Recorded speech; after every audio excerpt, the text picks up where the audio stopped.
Hello guys, welcome to my channel. New day, new vlog. आज चाहिँ साबुलिनामा चाहिँ पुरा हिउँ परिसकेको छ। नयाँ अपडेट हो के हुन्छ। म चाहिँ आज चाहिँ रेडी भएर ट्याक्क लगाएर हैन रचनाकोमा जाँदैछु है। त्यसै बोलाएको थियो अनि ऊ एक्लै पनि छ। कालोले मलाई अस्तिदेखि हो साथी जाऊ एक्लै छ भनेर भन्नुभएको थियो। आज फाइनली निस्किनै मन लागिरहेको थिएन नि त। अस्ति त एकदम चिसो भएर अल्छी पनि लागिरहेको थियो, चिसो मात्रै होइन। आज इभन यस्तो चिसो हुँदा पनि निस्किरहेको छु, अल्छी लागिरहेको थियो। फाइनली आज चाहिँ घरदेखि निस्किसकेको छु म। के भन्छ म साथीकोमा जाँदैछु होइन। अनि साथीकोमा चाहिँ म बनाएर खाने सोचिरहेको छु। मेरोमा बनाएर खान्थ्यो होला होइन, बट फेरि ऊ एक्लै छ नि त। सादा ढिला हुन्छ बनाउँदाखेरि खर्चीको साथी एक्लै हुन्छ। अनि अहिले काली पनि आउनुहुन्छ। सो त्यो प्लान सोचेर यस्तो सानो टाइम स्पेन्ड गरेर जाँदैछु म। अनि यहाँ चाहिँ यस्तो नजाएर सादा बिहानै यसो हिँडेर चाहिँ साइड लगाएर यस्तो देखिरहेको छ। यो पक्कै साइड लगाएको किनभने यहाँ चाहिँ गाडीको टायरको निशान छ, निशान। त्यही हो गाइस, हाम्रो साबुलिनामा चाहिँ हिउँ परिसकेको छ। आज डिसेम्बर 29। डिसेम्बरको इन्डियनमा चाहिँ अलिअलि पर्दैछ होइन। यो हिउँ चाहिँ कहिलेसम्म हुन्छ लेट्स सी। अहिलेसम्म त हिँड्न गाह्रो भएको छैन। मैले सुन्नमा आएको लास्ट टाइम धेरै हिउँ परेको थियो, गाह्रो भएको थियो भनेर। अहिलेसम्म चाहिँ हिउँ ठिकठाकै छ, मजाले हिँड्न मिल्ने, देख्दाखेरि पनि रमाइलो लाग्ने हिउँ छ। त्यही हो गाइस, त्यो भिडियो बनाउनु एकदम मनपर्छ नि त होइन। थाहा छ हजुरलाई मेरो बेस्ट फ्रेन्डको हो यो ट्राइपोड। अनि मेरो भिडियोहरू बनाइदिन्छ, कहिलेकाहीँ कालले बनाइदिनुहुन्छ अनि कहिलेकाहीँ यसले बनाइदिन्छ। This two are my best friend त्यो भिडियोहरू क्या त। त्यही हो गाइस, म टिकटक बनाउँदाखेरि एकछिन भुलेँ त्यहाँ। यस्तो मजा घाम लागेको छ है आज चाहिँ। मलाई त किन खुसी भएर किन यो देखेर यस्तो खुसी लाग्यो है।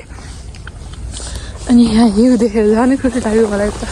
जतिखेर नि हिउँ देखेँ कि आरती सन्दीप मलाई लेख्न मन लाग्छ।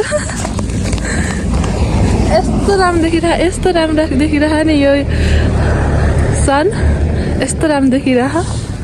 त्यही हो गाइस, म कोसिटीमा गएर चामल र आलु किनेर रचनाकोमा जाँदैछु। मैले कि मिक्सर पनि लिएर आएको थिएँ कि होइन, उसँग मिक्सर थिएन नि त। अचार बनाउनुहुन्छ भनेर यति हाबी छ नि मेरो हात यसरी दुख्यो नि। मैले लाइसेन्स निकालेँ भने म स्योर गाडी किन्छु। दाउ भयो मलाई आज रियलाइज भयो कि है। म आधा घन्टा पुग्नुपर्ने मान्छे एकछिन टिकटक बनाएँ अनि त्यही भुलेँ कि म। अनि एकछिन पछाडि त अनि अगाडि हिँड्छु भन्छु, अलिक एकैछिन यहाँदेखि यहाँसम्म लाग्छ अनि फेरि रोकिन्छु। त्यसो गर्दा ढिला भइसक्यो। म निस्केको त अघि। त्यही हो गाइस, लाइसेन्स मात्र हुनुपर्छ नि मसँग, म गाडी किन्छु सेकेन्ड ह्यान्ड। गाइस, रचनाको पारीको गाउँ आइसकेको छ। यो पुल तरेर जानुपर्छ, यो खोला तरेर म रचनाको पारीको गाउँ जानुपर्ने छ। म आएको हो पारी 9 डाँडा काटेर आएको हो रचनाको गाउँमा। यस्तो भएको हो यहाँ ताल जमेको छ। अलि अगाडि जाउँ होइन, यसरी ताल जमेको छ।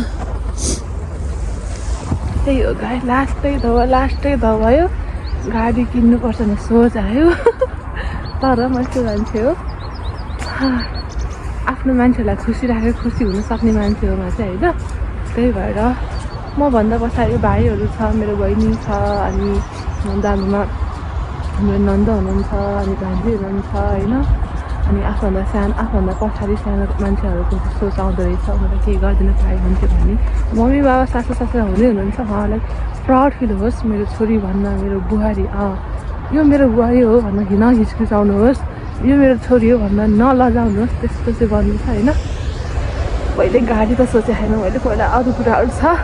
एकदम थकाइ लागेको भएर भनिहालेँ, तर सबै कुराहरू साथ दियो भने वाइ नट होइन, आफूलाई पनि सजिलो बनाउनु पर्ने हुन्छ।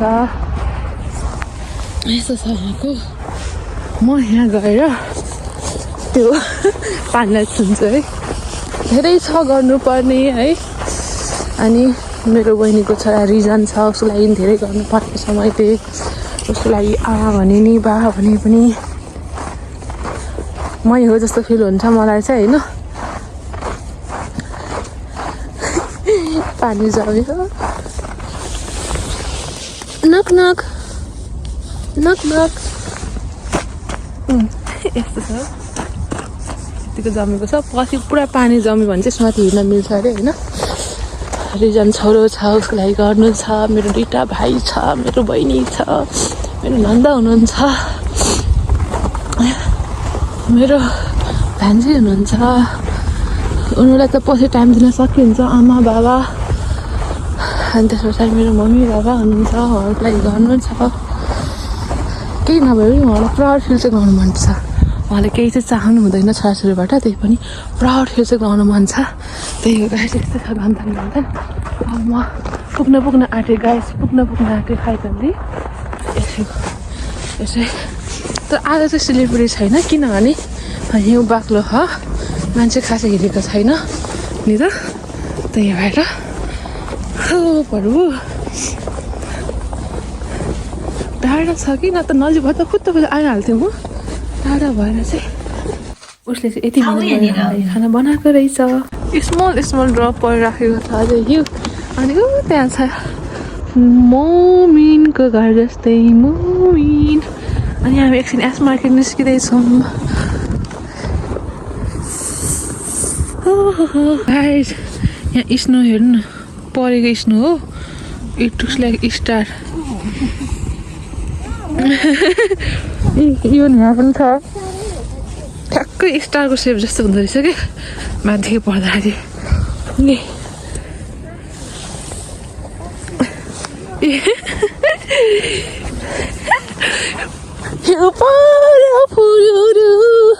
हिमाली भेगैमा दिल बस्यो कान्छीको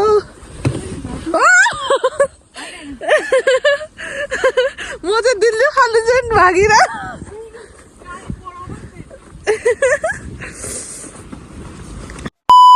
यहाँ दिल्ली बेल्दै हुनुहुन्छ आज कडा मिहिनेत गरेर बनाउँदैछौँ मोमो अघि हामी धेरै बिजी थियो कि अनि मैले भिडियो बनाउनु पाएको थिएन अनि अहिले चाहिँ अलिक शान्त छ त्यही भएर चाहिँ किमा अनि यहाँ छ भेज किमा यहाँ छ चिकन किमा त्यही हो गाइस यहाँ छ अचार हामी कसरी आउँदैन थियो रचनालाई चाहिँ आउँदो रहेछ हल्का हल्का सेप दिन होइन बनाइराखेको छ उसले जति जानेको त्यति युज गरेर idea finally guys veg momo ready भइसकेको छ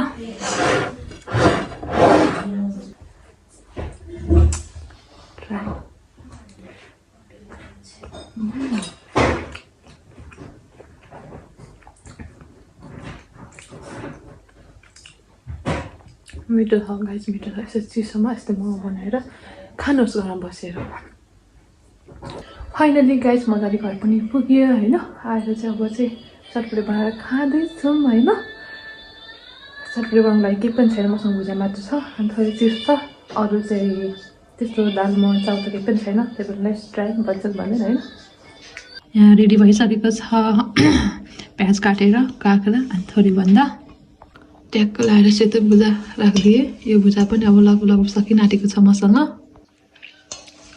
यो चिप्स राखेँ होइन अरू केही पनि छैन दालमोटहरू यताउता फेरि आज चना केराउ पनि छैन कि मसँग एक्चुली मसँग उयो थियो कि होइन टमाटर र प्याजको अचार थियो अनि त्यति बसेको थियो कि यो पनि राखिदिएँ होइन थोरै स्वाद आओस् स्वाद अनुसार नुन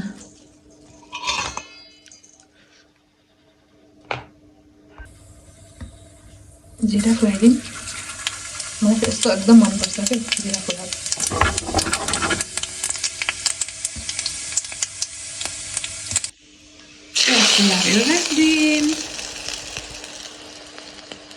नेपालबाट लिएर आएको लप्सीको धुलो यति एउटा लिएर आएको थियो है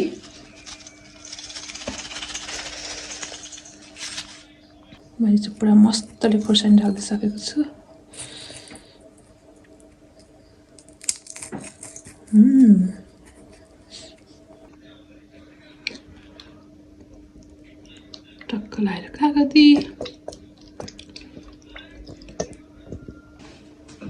फाइनली गाइज मेरो चटपटी रेडी भइसकेको छ।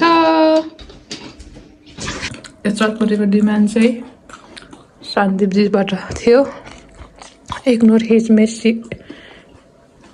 हेयर। अनि बनाउने चाहिँ त्यही हो गाइज। एकदम धेरै क्रेभिङ हुने भनेको दुईवटा कुरामा हो म चाहिँ होइन, मोमो र चटपटीमा। चटपटी चाहिँ आकुल चुकुल बनाएर खाइराखेको हुन्छ इभन सबै सामान नहुँदा पनि होइन। तर मोमो चाहिँ आएदेखि चाहिँ रचनाकोमा बनाएर खाइयो फर द फर्स्ट टाइम होइन। अब आउने दिनमा पनि बनाइन्छ होला। अब मैले जाने सिकेँ उनीहरूबाट पनि अलिअलि पनि नलेज त थियो होइन। बहिनीले बनाइराखेको राखेको हुन्थेँ, मैले आफै नबनाए पनि एकपटक फेरि यहाँ पनि ट्राई गर्छु अब टाइम भयो भने। त्यही हो, अब चटपटी पनि खाइन्छ। आज चाहिँ एकदम धेरै धेरै धेरै धेरै बेस्ट डे हो मेरो लागि चाहिँ होइन। अब त्यही हो, यहाँसम्म हेरिदिनु भएकोमा thank you so much guys. Lots of love, keep watching my video.